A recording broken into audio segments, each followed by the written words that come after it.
इतिहास में बहुत सी बातें छिपा ली जाती हैं, दबा दी जाती हैं। इतिहास हमेशा विजेता लिखते हैं। ये सब बातें हम लोग जानते हैं। लेकिन इतिहास में हुई कोई बहुत बड़ी घटना छिपा ली जाए, ऐसा संभव है क्या? क्या ये संभव है कि जर्मनी का जो होलोकॉस्ट हुआ, नरसंहार हुआ, उसको दबा दिया जाए, छिपा दिया जाए? आप कहेंगे बिल्कुल असंभव है, यह हो ही नहीं सकता। लेकिन भारत में ऐसा हो चुका है। हिडन हॉलोकॉस्ट का नाम आपने इससे पहले ये टर्म कभी नहीं सुनी होगी। भारत में 1857 से लेकर अगले 10 वर्षों में 1 करोड़ स्वतंत्रता संग्राम सेनानियों को मार दिया गया। अब ये आंकड़ा सुनकर आपको आश्चर्य होगा। सवाल यह है कि आंकड़ा कैसे आया, कौन लाया? भारत के इतिहासकार हैं अमरीश मिश्रा। उनकी किताब है जिसके बारे में लंदन के गार्जियन अखबार में छपा है। उसमें जो बातें कही गई हैं, आज मैं उन्हीं के आधार पर आपसे ये बात करने वाला हूं कि क्या हुआ, इतिहास को किस तरह से, और खास तौर से इतिहास की जब मैं बात कर रहा हूं तो भारत के प्रथम स्वतंत्रता संग्राम के इतिहास को किस तरह से दबाया, छिपाया और उसको कम करके दिखाने की कोशिश हुई। 1857 का जो प्रथम स्वतंत्रता संग्राम था, वो यूरोप की शक्तियों को, खासतौर से ब्रिटेन को, और ब्रिटेन का जो है एक तरह से दबदबा था उस समय पूरी दुनिया पर राज था। कहते थे कि बरतानवी साम्राज्य का सूरज कभी डूबता नहीं है, और उसका सबसे बड़ा पोजीशन, उसके पास जो चीज थी वो था भारत। जो सबसे बड़ा देश था वो भारत के हाथ से निकलने का खतरा था। ये यूरोपीय ताकत को, उसके साम्राज्य को सबसे बड़ी चुनौती थी यूरोप के इतिहास में। और 1857 का जो स्वतंत्रता संग्राम सेनानी था, उसको हमारे यहाँ इतिहास में कैसे दिखाया गया कि मेरठ से शुरू हुआ कुछ सिपाहियों के विद्रोह से। इसको सिपाही विद्रोह का नाम दिया गया, सिपाही म्यूटिनी के नाम पर इसको प्रसारित किया गया।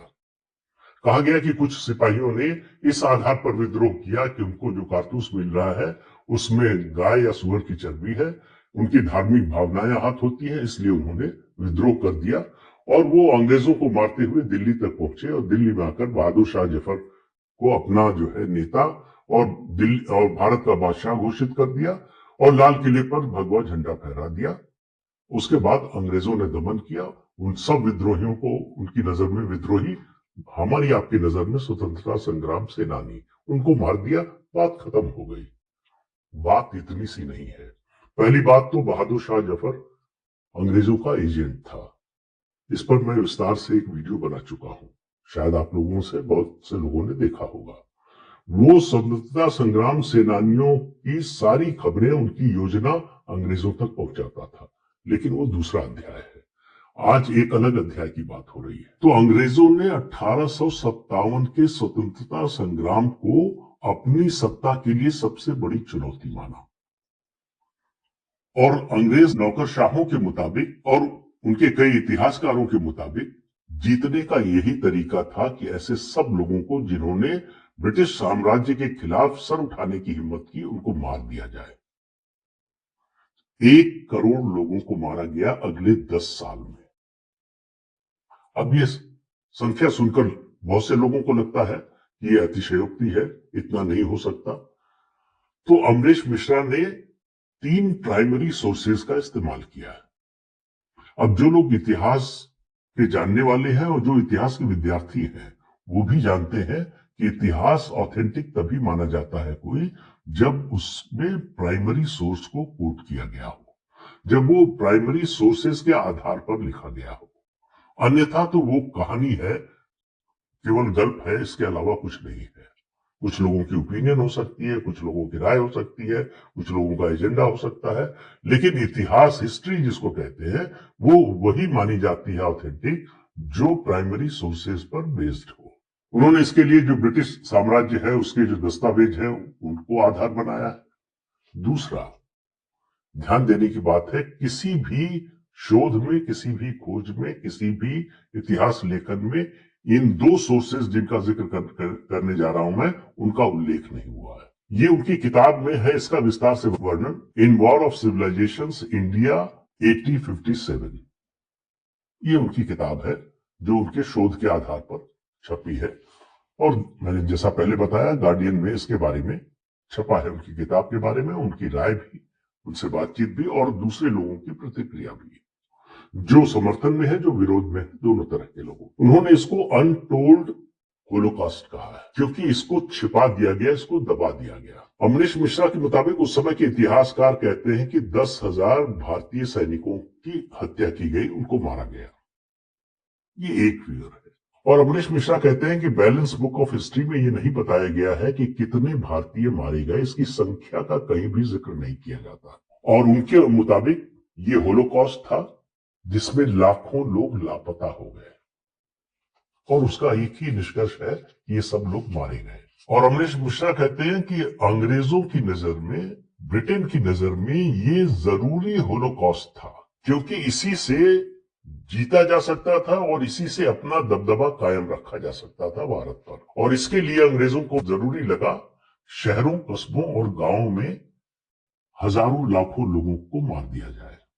जो भी अंग्रेज सत्ता को चुनौती दे उसको खत्म कर दिया जाना चाहिए। इसलिए अंग्रेजों ने मारे गए लोगों की संख्या को हमेशा गोपनीय रखा। दूसरा सोर्स उन्होंने लिया है जो धार्मिक लड़ाके मारे गए, हिंदू धर्म के साधु संत, और जिन लोगों का धर्म के अलावा धार्मिक अनुष्ठान, धार्मिक कार्यक्रम और इसके अलावा जो है और कोई मतलब नहीं था, वो लोग भी इस स्वतंत्रता संग्राम में कूदे।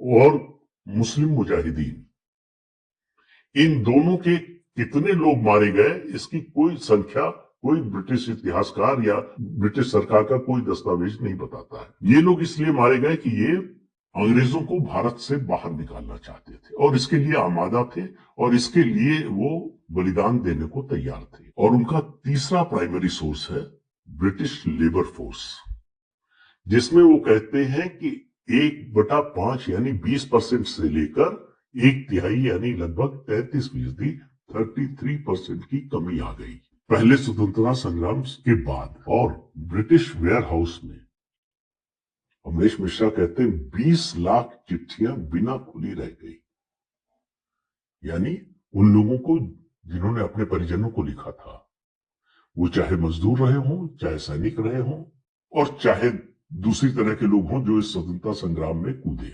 और इसके बारे में ब्रिटिश नौकरशाह, उनका जो अकाउंट है वो बताते हैं कि ये जरूरी था ये बताने के लिए कि जिन लोगों ने हमारी औरतों और बच्चों को मारा उनके साथ हमने क्या किया, उनके साथ हमने कैसा बदला लिया, किस तरह से और किस पैमाने पर बदला लिया। अब अमरीश मिश्रा के इन आंकड़ों पर जाहिर है सवाल उठने थे, तो भारत में भी सवाल उठ रहे हैं, ब्रिटेन में भी सवाल उठ रहे हैं। और कहा जा रहा है जो लोग इस आंकड़े से सहमत नहीं है उनका कहना है कि हो सकता है कि इतने लोग मारे ना गए हों, लेकिन वो अपनी जान बचाने के लिए युद्ध क्षेत्र से भाग गए हों। कोई नहीं बताता कि वो भागकर कहां गए। अचानक इतनी बड़ी आबादी कहीं पहुंचेगी तो उसका कोई तो ब्यौरा होना चाहिए। Indian council of historical research में 1857 के प्रोजेक्ट पर काम करने वाले वो है शबी अहमद, इतिहासकार शबी अहमद। वो कहते हैं कि हो सकता है पलायन की वजह से ये संख्या कम हो गई। ये एक तरह से जो ब्रिटिश पक्ष है, जो ब्रिटिश इतिहासकार है, जो अंग्रेजी साम्राज्य का कहना है, दावा है, उसी का एक तरह से परोक्ष रूप से समर्थन है। हालांकि वो पलायन कर गए इसका कोई प्रमाण किसी के पास है नहीं। इंडियन म्यूटिनी के लेखक ब्रिटिश हिस्टोरियन सॉल डेविड, उनका कहना है कि मारे गए लोगों की गणना करना तो बहुत कठिन है, लेकिन इतना कहा जा सकता है कि हंड्रेड्स ऑफ थाउजेंड्स लोग मारे गए। लेकिन अमरीश मिश्रा का जो अनुमान है वो थोड़ा ज्यादा है, और वो बचाव में ये भी कहते हैं कि हो सकता है बहुत से लोग इनमें से जो है अकाल में मारे गए हों। हालांकि वो मानते हैं कि ये भी जिम्मेदार बहुत हद तक ब्रिटिश साम्राज्य ही था। दूसरे लोगों का कहना है कि उस समय के उस सच को उजागर करके अमरीश मिश्रा बहुत अच्छा काम कर रहे हैं। और अगर आप देखिए तो अंग्रेजों का जो इतिहास है उस समय का, उसमें से जो भारतीय पक्ष है उसको निकाल दिया गया है, और 1860 से लेकर 19वीं शताब्दी के अंग्रेज अफसर बना, और ये सिलसिला कई अध्यक्षों तक चला। कांग्रेस के शुरू के कई अध्यक्ष ब्रिटिश थे, ये कैसी लड़ाई थी अंग्रेजों से भाई, जिनके विरोध में पार्टी बनी उसकी अध्यक्षता वही लोग कर रहे थे जिनको हटाना था। दिल्ली विश्वविद्यालय के इतिहास के प्रोफेसर अमार फारूकी कहते हैं कि अमरेश मिश्रा और विलियम डेलरिम्पल जो है वो दोनों एक बात तो बताते हैं कि इस बारे में बहुत कुछ है जो जानना अभी बाकी है और इसके बारे में और आगे शोध करने की खोज करने की जरूरत। ये सच है कि उस समय अंग्रेज जो है बहादुर शाह जफर के नाम से इस पूरे उपमहाद्वीप पर राज कर रहे थे और जैसा मैंने पहले कहा ये बहादुर शाह जफर इस देश का सबसे बड़ा गद्दार था जिसने प्रथम स्वतंत्रता संग्राम को अंग्रेजों के हाथ बेच दिया था। ये कोई देशभक्त नहीं था और इतिहास में इसके तमाम साक्ष्य और प्रमाण मौजूद है। और ये भी कहना गलत है कि मेरठ से चला ये संग्राम और दिल्ली आकर खत्म हो गया। दक्षिण में तमिलनाडु, उस समय मद्रास प्रेसिडेंसी थी, हिमालयी क्षेत्र बर्मा तक ये आंदोलन चलता रहा बरसों बरस।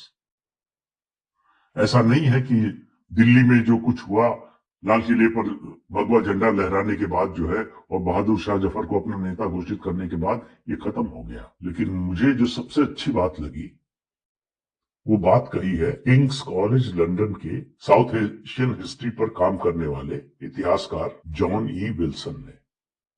उन्होंने कहा ये नया भारत है, आत्मविश्वास से भरा हुआ भारत है। भारत को अब इस नए भारत की दृष्टि से देखना होगा। 1857 के प्रथम स्वतंत्रता संग्राम से भारत का एक नया रिश्ता जुड़ रहा है। नए तथ्य सामने आ रहे हैं, जो तथ्य दबाए गए वो सामने आ रहे हैं। और उनका कहना था कि 40s और 60s तक भारत के लिए वो नाम नहीं लेते हैं, कांग्रेस नेताओं की ओर इशारा करते हैं और नेहरू गांधी का नाम भी लेते हैं, वो अहिंसा का आंदोलन चला रहे थे। उनके लिए 1857 एक एम्बेरसमेंट था, शर्म की बात थी। उन्हें लगता था कि 1857 का जिक्र करेंगे, उसकी बातों को आगे रखेंगे, उसका सच सामने लाएंगे तो भारत एक अहिंसक देश के रूप में या अहिंसा के रास्ते पर चलने वाले देश के रूप में उसकी छवि बनाना मुश्किल हो जाएगा।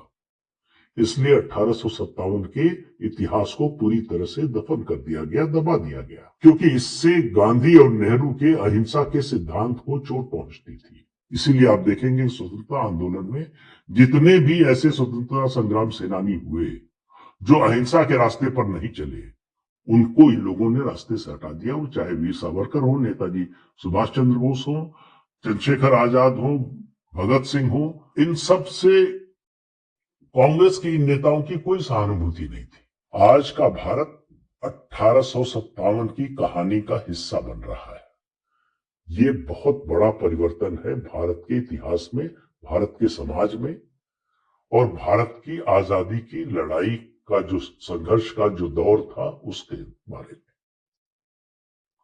1857 का जिस तरह से अंग्रेजों ने दमन किया, उसने ये दुनिया को दिखाया, पूरा सच सामने नहीं आया तब भी दिखाया कि बरतानवी साम्राज्य को अगर कोई चुनौती दे सकता था तो ये भारत के स्वतंत्रता संग्राम सेनानी थे।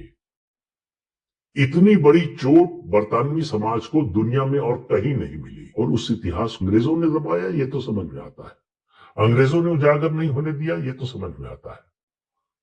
भारत के लोगों ने और खासतौर से आजादी के बाद भारत के जो हुक्मरान हुए और उनके जो पिट्ठू इतिहासकार हुए, उन्होंने अपनी पूरी ताकत लगा दी कि कैसे 1857 के प्रथम स्वतंत्रता संग्राम को कम से कम दिखाया जाए, उसके महत्व को जितना कम किया जा सके उतना कम किया जाए, उसको बहादुर शाह जफर से जोड़ दिया जाए तो सेकुलरिज्म आ जाता है, गंगा जमुनी तहजीब आ जाती है।